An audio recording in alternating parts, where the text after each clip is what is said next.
Online fraud होने पर 155260 पर कॉल करने पर तुरंत होगी कार्रवाई। पुलिस अधीक्षक केसर सिंह शेखावत ने बताया है कि ऑनलाइन फ्रॉड के मामलों में लगातार इजाफा हो रहा है। सस्ते ऑफर, सेकंड हैंड फोन और नौकरी आदि का झांसा देकर कई लोग इन फर्जीवाड़े के चक्कर में फंस जाते हैं। इसलिए साइबर फ्रॉड होने पर तुरंत 155260 पर कॉल करें तथा निम्न जानकारी शेयर करें। जिस अकाउंट से पैसा डेबिट हुआ है, कटा है, निकला है, वह account number, transaction ID, UTR number, bank reference number, transaction time, amount, रुपया, आपका पैसा किस माध्यम से दूसरे खाते में गया है, जैसे नेट बैंकिंग, फोन पे, पेटीएम, गूगल पे आदि से की सूचना 155260 पर तुरंत देवे। डिजिटल लेन देन को और अधिक सुरक्षित बनाने के लिए ये साइबर फ्रॉड हेल्पलाइन नंबर शुरू किया है। अब से किसी भी ऑनलाइन धोखाधड़ी का शिकार होने पर आप हेल्पलाइन नंबर 155260 पर कॉल कर सकते हैं। ये प्लेटफॉर्म साइबर धोखाधड़ी में ठगे गए लोगों को उनके नुकसान को रोकने के लिए इस तरह के मामलों की रिपोर्ट करना आसान तरीका है। यूपी के आगरा में रविवार रात बदमाश मुकेश ठाकुर पुलिस मुठभेड़ में मारा गया। परिजनों को अब तक शव नहीं सौंपा गया है। यूपी पुलिस ने मुकेश ठाकुर की पत्नी और 6 महीने की बेटी को दिन भर थाने में बैठा कर रखा और देर रात वापस लौटने का कहा। अभी तक शव नहीं मिलने से नाराज लोगों ने धौलपुर में बाजार बंद की चेतावनी दे दी। मामले की जानकारी मिलने पर थाना प्रभारी लक्ष्मण सिंह पुलिस बल के साथ मौके पर पहुंचे। थाना प्रभारी ने बताया कि किसी भी तरह की आपराधिक घटना को रोकने के लिए बाजार में पुलिस जाब्ता तैनात किया गया है। मुकेश ठाकुर के भाई सुरेश ठाकुर ने बताया कि उसकी भाभी 6 महीने की बेटी के साथ शव लेने आगरा गई थी। सोमवार दिन भर पुलिस ने उन्हें थाने में बैठाकर रखा। देर रात मंगलवार सुबह वापस आने का कहकर भेज दिया। सुरेश ने बताया कि देर रात से ही परिजन मुकेश की डेड बॉडी के गांव में आ जाने का इंतजार कर रहे थे। अभी तक पुलिस ने मुकेश ठाकुर का शव सुपुर्द नहीं किया है। उन्होंने बताया कि शव न दिए जाने से नाराज लोग कस्बे में पहुंच गए हैं, जिन्होंने समझाइश कर वापस बुला लिया गया। बाढ़ के कहर से अभी उभरे नहीं कि मूसलाधार बारिश से हेतसिंहपुरा निवासी रामताज जाटव व मीना देवी जाटव का पक्का घर ढह गया। गनीमत ये रही कि कोई हताहत या घायल नहीं हुआ। सूचना पर भाजपा नेता व समाजसेवी शिवशंकर परियार ने स्थिति का जायजा ले सांसद मनोज राजौरिया, जिला कलेक्टर, तहसीलदार नाहर सिंह, उपखंड अधिकारी ब्रजेश कुमार मंगल, ग्राम विकास अधिकारी राकेश सिंगल, सरपंच प्रतिनिधि ऋषिकेश सिंह, सेक्रेटरी हेमंत कुमार आदि को सूचना दे नुकसान का आंकलन करा। पीड़ित परिवार को उचित मुआवजा दिलाने की मांग की है और भरोसा दिलाया कि मुआवजा न मिलने तक मैं और मेरा भाजपा परिवार आपके साथ कंधे से कंधा मिलाकर साथ खड़े हैं।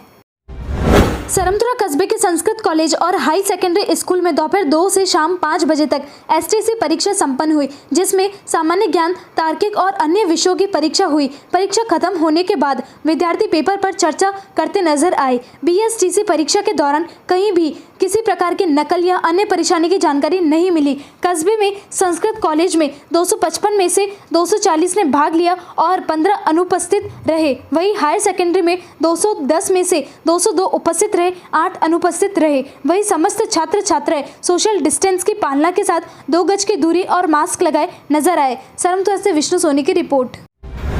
कृष्ण जन्माष्टमी के शुभ अवसर पर वैष्णवी फाउंडेशन ने संस्थापिका रितु पांडे के निर्देशन में सक्रिय सदस्यों के सहयोग से जिले के सरकारी हॉस्पिटल में फल एवं छोटे बच्चों को दूध वितरण किया। इस कार्य को करते समय कोरोना नियमों का भी पालन किया। वैष्णवी फाउंडेशन विगत कई वर्षों से ऐसे सामाजिक कार्य करते चली आ रही है। संस्थापिका रितु पांडे ने अपने विचार व्यक्त करते हुए बोला कि हमें ऐसे नेक कार्यों के लिए थोड़ा समय अवश्य निकालना चाहिए और सेवा भाव अपने मन में रखना चाहिए। प्रबंधक शालिनी शर्मा ने नवजात शिशुओं की माताओं से उनका हालचाल लिया एवं उन्हें देखभाल करने के कुछ उपाय बताए। जन्माष्टमी के अवसर पर जो लोग अपने घर ना जा सके उन्हें भी यह कार्य देख बहुत खुशी हुई। इस अवसर पर फाउंडेशन के संगठन मंत्री अवनीश शर्मा, प्रशांत सोनी जी ने अपने देखरेख में यह कार्य पूर्ण कराया। हॉस्पिटल स्टाफ ने भी इस कार्य में सहयोग किया। इस मौके पर संस्था के मुख्य सभी पदाधिकारी लोकेंद्र पांडे, मनीष जैन पांडे, कमल सैनी, नितेश गुप्ता आदि सदस्य उपस्थित रहे। दियोली थाना क्षेत्र के महतपुर गांव में मंगलवार सुबह एक पागल सियार गांव में आ गया। सियार ने खेत में बैठी एक बुजुर्ग महिला पर हमला कर दिया। चंबल के भीड़ों के नजदीक गांव होने की वजह से आए दिन जंगली जानवर आ जाते हैं। कुछ दिनों पूर्व भी चंबल नदी में आई बाढ़ के बाद एक मगरमच्छ उनके गाँव में आ गया था, जिससे वन विभाग ने रेस्क्यू कर वापस चंबल नदी में छोड़ा। ग्रामीणों ने वन विभाग से पागल सियार को पकड़कर दूध छोड़ने की मांग की है। सियार के हमले में 65 साल की बुजुर्ग महिला ईश्वरी देवी घायल हो गई। ग्रामीणों ने बताया कि कि सुबह एक पागल सियार जंगलों से गांव में घुस आया। उसने एक पशु पर हमला कर दिया। ग्रामीणों ने सियार को वापस जंगलों की ओर खदेड़ दिया। घायल महिला ने बताया कि सुबह जब वह अपने खेत पर पत्थर की तिवरिया में बैठकर खाना बना रही थी, तभी सामने से भागकर आए सियार ने उस पर हमला कर दिया। महिला की चीख पुकार सुनकर पड़ोस के खेतों में काम कर रहे लोग मौके पर पहुंच गए। उन्होंने लाठी डंडों से सियार को वापस जंगल में भगा दिया। बुजुर्ग घायल महिला को ग्रामीण जिला अस्पताल लेकर पहुंचे। हालत गंभीर होने पर उसे उपचार के लिए ट्रॉमा वार्ड में भर्ती कराया गया है।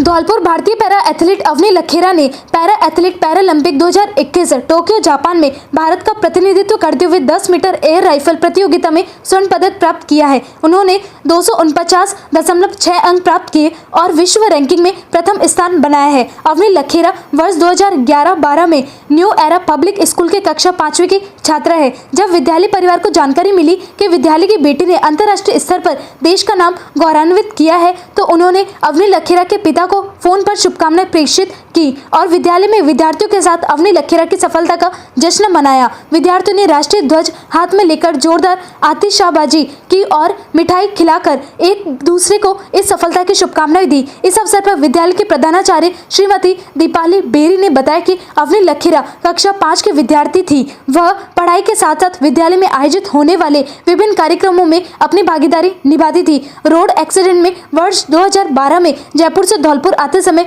उनके पिता और वे स्वयं घायल हो गई थी और उसके बाद अवनी लखेरा की रीढ़ की हड्डी में चोट आ गई, लेकिन उन्होंने अपनी शारीरिक कमी को भी कभी आड़े नहीं आने दिया और निरंतर अभ्यास कर विश्व स्तर पर यह मुकाम हासिल किया है। अवनी लखेरा ने अभिनव बिंद्रा की बायोग्राफी से प्रेरणा ली और निशानेबाजी प्रारंभ की। घर के पास ही शूटिंग रेंज होने के कारण उन्होंने नियमित अभ्यास किया और उन्हें एक के बाद एक सफलता मिलती चली गई। इस अवसर पर विद्यालय के निदेशक डॉक्टर A.K. बेरी, अभिनव बेरी, मंसूर अली, प्रताप संधू व वीना गोगना ने बधाई दी है। It is a proud moment for our school, New Era Public School. It was established in 2007 and we had the honor to have Avni Lekhara as our student in 2011-12. And she was a very bright and talented student, as I remember her.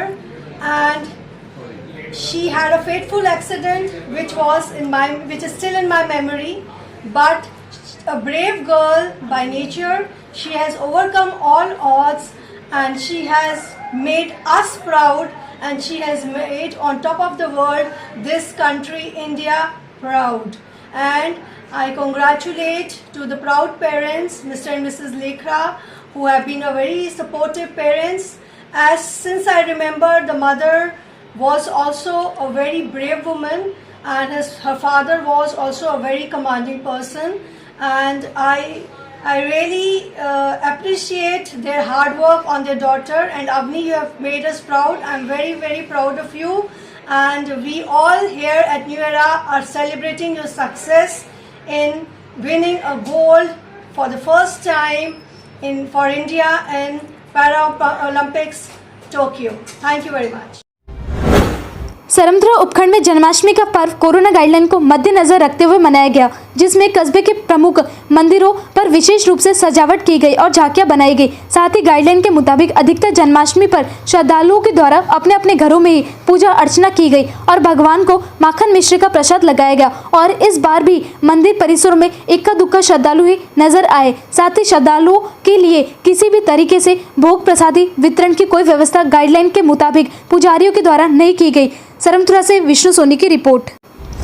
Bharat देश में विभिन्नता में एकता देखने को मिलती है। हर दिन देश में किसी न किसी धर्म का त्योहार हर्ष और उल्लास के साथ मनाया जाता है। कल कृष्ण भगवान के जन्मदिन जन्माष्टमी के अवसर पर देश भर में कार्यक्रम आयोजित किए गए। धौलपुर में भी कृष्ण भगवान का जन्मदिन धूमधाम से मनाया गया। धौलपुर में कई जगह रामायण पाठ और कई जगह कृष्ण भगवान की झांकी सजाकर जन्मदिन मनाया गया। ऐसे ही एक आयोजन धौलपुर शहर में तगवाली रोड पर स्थित प्रीतनगर कॉलोनी में कॉलोनी वासियों ने पिछले लगभग 8 वर्ष की भांति इस वर्ष भी सप्तमी को हनुमान मंदिर पर अखंड रामायण पाठ का आयोजन रखा, जो अष्टमी को रात 12 बजे पूर्ण हुआ। नवमी को सुबह मंदिर परिसर में हवन का आयोजन कर कन्या और ब्राह्मण भोजन कराकर भंडारे का आयोजन किया गया। आज शाम 7 बजे तक चले इस भंडारे में सैकड़ों श्रद्धालुओं ने प्रसादी ग्रहण की। इस दौरान मंदिर महंत मुकेशानंद महाराज समोर वाले एवं पंडित सतीश शास्त्री चंगोरा वाले प्रीतनगर कॉलोनी वासी, जिसमें भगवती प्रसाद लोधा, बासदेव प्रसाद शर्मा, बनवारी लाल दुबे, प्रताप शर्मा, हरिओम गोयल, संजीव मुदगल, राजू शर्मा, संजय शर्मा, राजकुमार लोधा,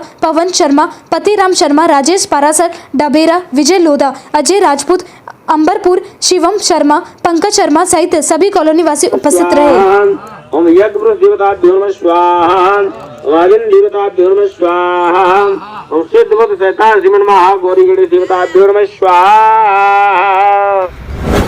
धौलपुर तसीमो गांव के पास बुजुर्ग महिला सड़क को पार करते समय मोटरसाइकिल चालक ने मारी टक्कर, महिला गंभीर घायल हो गई। बुजुर्ग महिला को देख ग्रामीण एकत्रित हो गए। ग्रामीणों द्वारा निजी वाहन से जिला अस्पताल में भर्ती कराया गया। जानकारी के मुताबिक उषा निवासी तसीमो घायल बुजुर्ग महिला ने बताया कि मैं सड़क पार कर खेत पर काम करने जा रही थी। इसी दौरान मोटरसाइकिल का संतुलन बिगड़ने से बुजुर्ग महिला में टक्कर मार दी।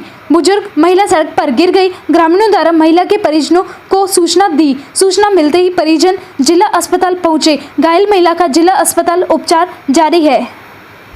धौलपुर लगभग 2 महीने पहले हाकिम सिंह त्यागी हत्याकांड में नहीं हुई है 2 आरोपियों की गिरफ्तारी। अनिल त्यागी पुत्र हाकिम सिंह त्यागी ने बताया कि मेरे पिताजी को लगभग 2 महीने पहले दोबारा निवासी दिनेश व उसके पुत्र शिवम और दीपक ने गोली मारकर हत्या कर दी, जिसमें प्रार्थी अनिल त्यागी ने बताया कि हत्या की FIR थाना निहालगंज पर दर्ज कराई थी और पुलिस ने 48 घंटे के अंदर दिनेश को गिरफ्तार कर लिया है तथा शुभम और दीपक को अभी तक गिरफ्तार नहीं किया गया है, जिससे प्रार्थी को और उसके परिवार को फरार चल रहे शिवम और दीपक से जान का खतरा है। प्रार्थी अनिल त्यागी ने बताया कि पूर्व में पुलिस अधीक्षक धौलपुर को भी ज्ञापन देकर अवगत करा दिया है और IG भरतपुर रेंज को भी ज्ञापन देकर अवगत करा दिया है। उसके बावजूद भी अभी तक शिवम और दीपक की गिरफ्तारी नहीं हुई है। प्रार्थी अनिल त्यागी ने कहा कि मैं शासन और प्रशासन से गुहार लगाता हूं कि दीपक और शिवम की जल्द से जल्द गिरफ्तारी हो या हमें प्रशासन के द्वारा सुरक्षा मुहैया कराई जाए। धौलपुर राष्ट्रीय सफाई कर्मचारी यूनियन के कर्मचारियों ने सफाई कर्मचारियों की समस्याओं के समाधान के संबंध में नगर परिषद सभापति को ज्ञापन सौंपा और साथ ही सभापति खुशबू सिंह एवं पूर्व प्रधान देवेंद्र सिंह जादौन का धन्यवाद दिया। ज्ञापन में बताया गया है कि नगर परिषद में ठेके पर लगे सफाई कर्मचारियों को 2013 से PF भुगतान एवं राज्य सरकार द्वारा श्रम विभाग की रेट 252 है। इस हिसाब से ठेका कर्मचारियों का करीब 5800 रुपये बनता है, जबकि ठेकेदार द्वारा मात्र 4500 रुपये दिया जाता है। संगठन के जिला अध्यक्ष सुनील डागोरा ने बताया कि श्रम विभाग की रेट के अनुसार वेतन दिलाया जाए एवं ठेका सफाई कर्मचारियों का 76 PF नंबर दिया जा चुका है, जिसके लिए सभापति खुशबू सिंह एवं पूर्व प्रधान देवेंद्र जादौन को हमारा संगठन धन्यवाद देता है एवं आशा करता है कि जो भी बकाया कर्मचारी शेष रहे उनका भी PF नंबर जल्द दिलाएंगे, ऐसा हमारे संगठन का विश्वास है। इस मौके पर काफी संख्या में कर्मचारी मौजूद रहे। बाड़ी में अधिशासी अधिकारी विजय प्रताप सिंह राठौड़ की अध्यक्षता में टास्क फोर्स कमेटी के द्वारा साक्षात्कार लिया जाएगा। नगर पालिका बाड़ी के सामुदायिक संगठक जोगेंद्र सिंह मीणा ने बताया कि राष्ट्रीय शहरी आजीविका मिशन योजना के स्वरोजगार कार्यक्रम के अंतर्गत शहरी BPL एवं गरीब जो अपना स्वयं का कोई उद्योग एवं व्यवसाय स्वरोजगार करने के लिए बैंकों के द्वारा ऋण दिलवाने हेतु आवेदकों के साक्षात्कार दिनांक 1/9/2021 को प्रातः 11 बजे से टास्क फोर्स कमेटी के द्वारा साक्षात्कार इंटरव्यू नगर पालिका परिसर में लिए जाएंगे। आवेदकों को अपने साथ आधार कार्ड, राशन कार्ड व अपना मोबाइल नंबर साथ लेकर आना होगा। हमसे हमेशा जुड़े रहने के लिए हमें सब्सक्राइब करें और बेल आइकन दबाएं।